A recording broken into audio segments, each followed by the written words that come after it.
So as Paul had mentioned, my previous book was about Enron, and I joked that if I had one hope for this new book, it's that I'll be something other than Enron Girl after its publication. But in truth, there actually are a lot of similarities between the two scandals. In some ways, the financial crisis is a continuation of Enron, and Enron was very much the canary in the coal mine. I remember thinking I was young when I first wrote about Enron, and I remember thinking afterwards, I've discovered the secret, which is that if people believe something is too good to be true, well, maybe it is. And I quickly realized in the ensuing years that that wasn't so much of a great secret as it was a cliche. But I've actually come to think in the wake of the financial crisis that it really is this brilliant lesson that we'll all never learn. And it's a really fascinating thing because in some ways, white-collar crime or stories of business gone wrong always require the complicity of the victims. They require a widespread belief in something that's clearly too good to be true. And in this case, it was the belief, or at least the trigger for the crisis in the United States, was the belief that mortgages, that money lent to people who didn't have a hope of paying it back, could somehow be turned into AAA debt. And this is also why we titled the book All the Devils Are Here, because in the US at least, and I think here to some extent too, there's been this search after the crisis for the villain, the one person who's to blame or the one institution that's to blame, so we can all say, look, that's what did it. And the narrative of the crisis is profoundly unsatisfying in that sense, because there isn't one villain. It's really this whole panoply of characters that reaches from Washington to Wall Street to Orange County, California, where subprime lending was started, and it involves businessmen and entrepreneurs and politicians and regulators, and so it's a complex story. And the problem often with widespread blame is that the blame tends to kind of dissipate the more people you spread it over, and the story we've told of the book is one of very concrete things that went wrong, where people could have chosen differently and things could have been done differently. So I hope it gives the crisis a grounding that it otherwise wouldn't have had. So I thought I'd talk a little bit about my background and how I came to write about this. I graduated from college with a double major in math and English, which is probably a sign of a disturbed mind. And I ended up working at Goldman Sachs afterwards, not because I knew what investment banking was, but because they offered me a job. And I like to joke that I was an indentured servant there. And after 3 years of putting together what we all came to refer to as GSBS, any ability I'd once had to write had been totally squeezed out of me, but I had always wanted to be a journalist, so I went to Fortune as a fact checker. And in some ways, it was a useful place to end up, because when I came into Fortune, people didn't think much of me as a writer. And so in order to get anything into the magazine, I had to do the kind of grungy work that nobody wanted to do. And in the 1990s, everybody wanted to write stories of people who had become multi-billionaires in the tech boom. No one wanted to do kind of the hardcore sort of grungy work of analyzing numbers and looking closely at companies. And I began to do a column called Companies to Watch, where every 2 weeks I was supposed to pick 3 companies whose stocks were going to double or triple or quadruple. And I learned an immense amount from doing this column, not because I did it so well, but because I did it so badly. And it really was the beginning of my growth of, I like to think it's not cynicism, but maybe skepticism, because it was very easy to find people in the investment community, analysts, brokers, people who own stocks, company management, who would say, this stock is going to triple or quadruple. And these companies often had great stories. And so I'd write this wonderful little story only to watch the stock promptly plummet off a cliff. And I'd think, what has gone wrong here? And I began to understand that there was a difference between a great company and a great story, and that there was often a big difference between what you were being told in the business world and what was actually happening. And I had an actually fairly shocking experience after I met my husband. He was a prosecutor, and he was telling me about how he cut his teeth prosecuting a small white-collar fraud. And he was mentioned the name of the company. It was a company called Anacom, and this little bell went off in the back of my mind, and I thought, oh no, no, no, no. But lo and behold, I Googled my name, Anacom, and companies to watch. And yes, I had written that Anacom was a company to watch. So by the time the Enron story came to my attention, I was already developing kind of a healthy level of distrust for the surface story, or the easy surface narrative. And when I began to work on my book about Enron, I learned the first of what I've come to think of are kind of many interesting lessons about the business world. And the first one is that business stories, and the story of the financial crisis is no different, are always stories about people. And they're stories about numbers as well, but it's the people who create the numbers. And in the case of Enron, it was really a story about two men, Ken Lay and Jeff Skilling. Ken Lay, who built Enron. He was a, really rags to riches story, a guy who had no indoor plumbing until he was 11 years old, was a son of a preacher, and rose to the heights of American business. And a guy named Jeff Skilling, who people used to describe as incandescently brilliant. And the story of the financial crisis is similar in that in the U.S., AIG, the giant insurer, was taken down by its exposure to bad mortgage-backed securities. But AIG is also a story of a guy named Joe Cassano, who ran the AIG business unit that was responsible for many of its problems. And we begin one of our chapters in the following way: his temper. That's what AIG FP traders always mentioned whenever they talked about their old boss. It was brutal and indiscriminate, terrifying when unleashed, says a former trader. Merrill Lynch, to me, is really a story about Stan O'Neill, the former CEO of the company. And it never fails to amaze me the power that one person can have over an entire organization. And the prologue of our book begins with a guy named John Bright, who was a mid-level risk manager at Merrill Lynch. And he'd been pushed aside as Stan O'Neill slowly dismantled Merrill's risk management function, because he basically fired and shoved out anybody who he thought might challenge his power within Merrill Lynch. And this is a meeting in the fall of 2008 where Stan O'Neill has called John Bright into his office as O'Neill has begun to worry about what Merrill's exposure to the subprime problem really is. And he says to Bright, "I hear you have a model." And Bright replies, "Not really a model, just a back-of-the-envelope calculation. The third quarter results were due out in a few weeks, and Merrill had been telling everybody that its problems were manageable, it wasn't going to lose much money." And O'Neill asked Bright, "Well, how bad do you think it is?" And Bright said, "Oh, $6 billion. But it could be a lot worse." And he said he would never forget how O'Neill looked at that moment, that he looked like he had been kicked in the stomach and was about to throw up, and that over and over again he kept asking John Bright how it could have happened. And listening to him, Bright realized that he had no idea. He seemed to have no idea that Merrill's risk management department had been totally sidelined. And when the meeting came to an end, Bright shook O'Neill's hand and wished him well and said, "I hope we meet again." And O'Neill said, I don't think so. I don't know how much longer I'm going to be around." And O'Neill went back to his desk to contemplate this disaster that he now knew was coming at him full steam, not just for Merrill Lynch, but for all of Wall Street. And John Bright walked back to his desk with this strange realization that he, this mid-level employee who had kind of been sidelined, had just informed one of the most powerful men on Wall Street that the party was over. There's this frustration in the wake of the crisis, as I mentioned, that we haven't found a villain, that there haven't been any high-profile prosecutions, that nobody's been hauled off in handcuffs and held to blame. And part of the story we tell in the book is that stories of business gone wrong, and even the story of Enron, which is regarded by most people on the outside as a story about as pure a story of corruption as you can get, but they're always a mixture of things, of very human emotions, of self-delusion, of greed, of venality, and then a little bit of outright corruption. And I remember when I started working on my Enron book, I was naive about that, and I thought everybody must know. So I thought I'd be able to call people up who worked at Enron, and if I got somebody to talk to me, I'd be able to say, "So how'd you do it? How'd you make up the numbers in your division?" And I thought if I could get them to talk, they'd say, all right, here's how we did it.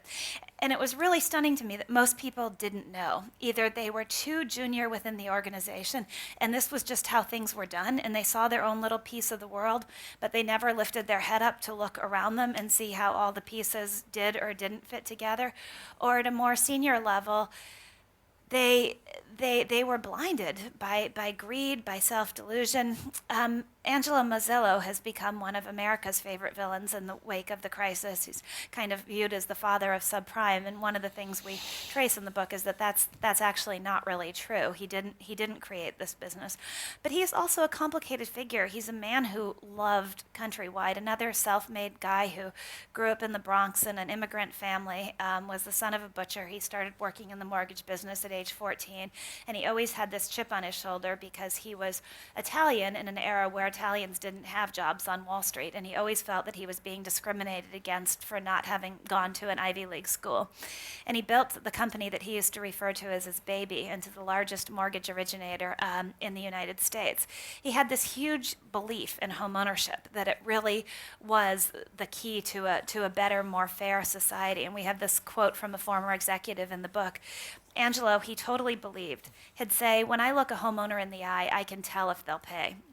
Would say, "Angelo, we don't even do a personal interview anymore. Would you stop saying you can see it in their eyes?" And Mozilo also, like all of these people, had a fatal flaw, and that's that he wanted his company to be the #1 mortgage originator. And what that meant as the subprime explosion picked up steam is that if a sleazy little mortgage originator down the road would make a mortgage with no documentation to somebody with terrible credit, well, then Countrywide was going to do it too, because they were going to make every mortgage that anybody else would make. And you can see how in a company Countrywide size, how that could lead us all right off a precipice. And lest I sound like I'm excusing Angelo Mozilo too much, I think money is always a factor in this, and the fact that he was able to sell over $400 million worth of stock certainly helps contribute to the self-delusion. Another lesson to me about business stories is that you really just can't overestimate the amount of incompetence in the world. And in some ways, that to me is actually more frightening than outright criminality. And the best example to me of that is the credit rating agencies, Moody's and Standard & Poor's, who slapped all of these securities with a AAA rating. And we have this story from the fall of 2007 as the meltdown is starting to happen. And a Moody's employee says in an internal meeting that Moody's errors, as he euphemistically called them, quote, make us look either incompetent at credit analysis, like we sold our soul to the devil for a little bit of revenue, or maybe both. And I think we detail in the book that it really was both.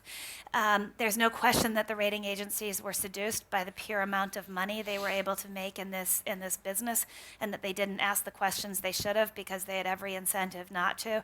This business called structured finance grew to account for almost half of Moody's revenue, and people at Moody's got rich in a way rating agency analysts who were kind of the drudges of the financial services industry never used to. And the way to get and keep market share, I have a quote from a former executive, the only way to get market share was to be easier. It was a race to the bottom. But I also think that it's a question of competence. The rating agencies were simply outmaneuvered. They were paid less, they were understaffed, they were up against a force, namely investment bankers, that they just couldn't beat. I was stunned to learn that there are actually no real-world checks on the data that the rating agencies used, checks that might have made the agencies more cynical. There's no requirement that a rating agency verify the information contained in a loan portfolio that it's been given to rate. They're not required to insist that issuers of these securities perform their own due diligence, and they're not required to obtain any reports about the level of due diligence that the issuers actually did do. And there's this great quote in our book from the former COO of Moody's, a guy named Brian Clarkson, and he says, "We're now on notice that a lot of the things we relied on before just weren't true. The problem is, what are you going to do? We can't rely on what people tell us anymore." And I thought, that's credit analysis? Relying on what people tell you? A close second on the incompetence front is the financial industry. It's just a fascinating part of this story that the banks, Merrill Lynch, Citigroup, Lehman, who knew more than anybody else about how these securities were being constructed and exactly how full of junk they were, ended up being taken down by their own product. And the truth of the matter is that they were so desperate to keep the machine going that after the real buyers in the marketplace had begun to dry up, they began to put what they thought was the safe stuff on their own balance sheet while selling selling off the risky stuff to clients, thinking this way they could keep the fees coming in and that they wouldn't be hurt by the problems when they happened. And of course, even the safe stuff turned out to be not safe at all. And there's this great line from a former Merrill risk manager in our book, "We fell for our own scam." And I think that basically sums up what happened to Wall Street. Another thing we trace in the book is the development of mathematical tools that made Wall Street think it had a handle on risk management when in reality it didn't. And I've come to think that we should all kind of keep the tagline in our head, which is beware of Wall Streeters bearing math, because they think they understand math and they actually don't. They use complicated formulas that were developed and they take the output and they think that output is an answer, and they don't understand the old saying about models, which is garbage in, garbage out. And we've got another quote in our book I love, which is that by the standards of a physicist, Wall Street was quantitatively illiterate. But one of the most fascinating things to me about business stories is always this human nature aspect. And I use this line in a story I wrote for Vanity Fair a few years ago, and I think it could probably be used in every business story. And it's a quote from Calvin and Hobbes. And Calvin says to Hobbes, "Do you believe in the devil? You know, a supreme being dedicated to the destruction and wreckage of mankind?" And Hobbes replies, "I don't think man needs the help." And on that note, I thought I just would ask some questions, and then we can open up to the audience for any questions that you all might have. Come and join me. Yeah.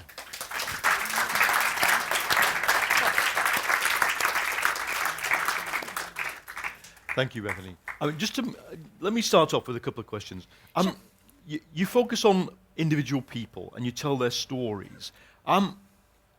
What's your conclusion about the system that allows these people to claw their way up to the top? You described the way Stan O'Neill sidelines all the people who, in the end, are able to tell him the truth. Right. What do you think about that? I mean, is that an American thing? Is it a Wall Street thing? It's a great question, because when business is going well, particularly when the financial industry is going well, there's always this argument that we deserve the great salaries we're being paid because the market is dictating this and because, wow, we're so smart.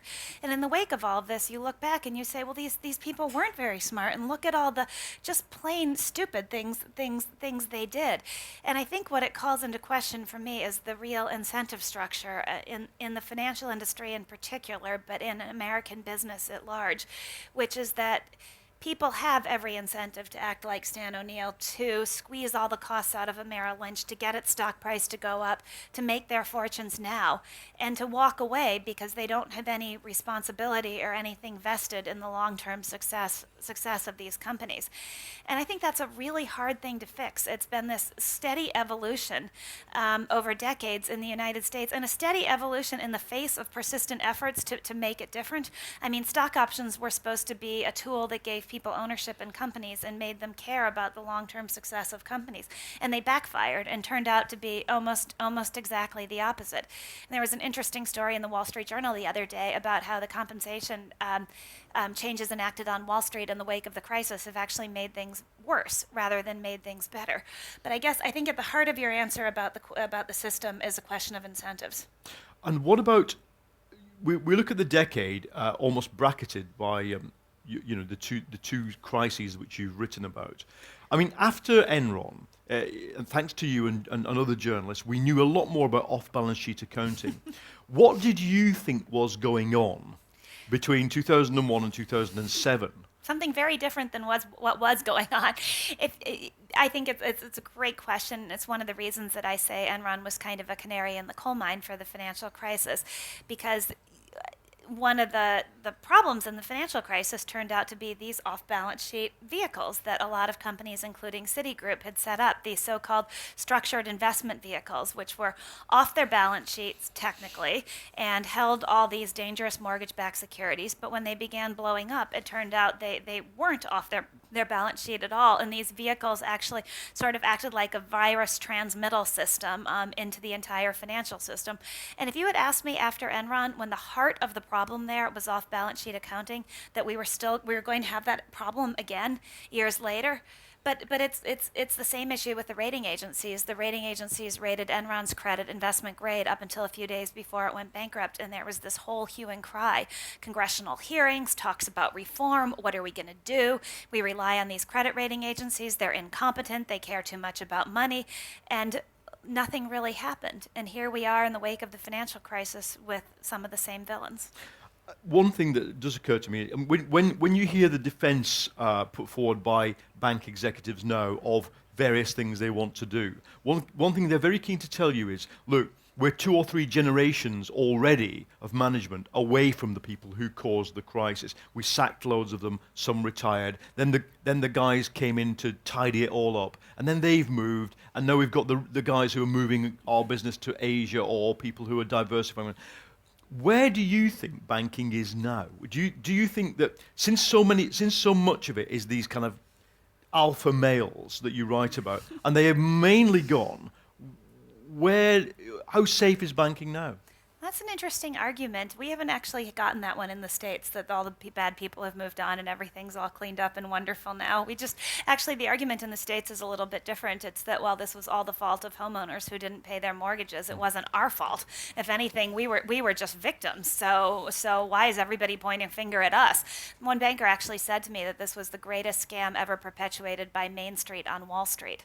And I shook my head for a minute at just the incredible gap between the Main Street and the Wall Street view of the world. And I guess that's the answer to your question, is that I still think there's even more of a gap between how the financial industry sees the world and how Main Street sees the world, at least in the United States. And that's really played out in spades in the recent foreclosure crisis, where the headlines have been about banks mishandling the foreclosure process. And the attitude in the financial industry is very much, well, if we didn't cross all the T's and dot all the I's, who cares, because these people aren't paying on their mortgages, so they deserve to lose their homes. And they do not grasp the rage across the country.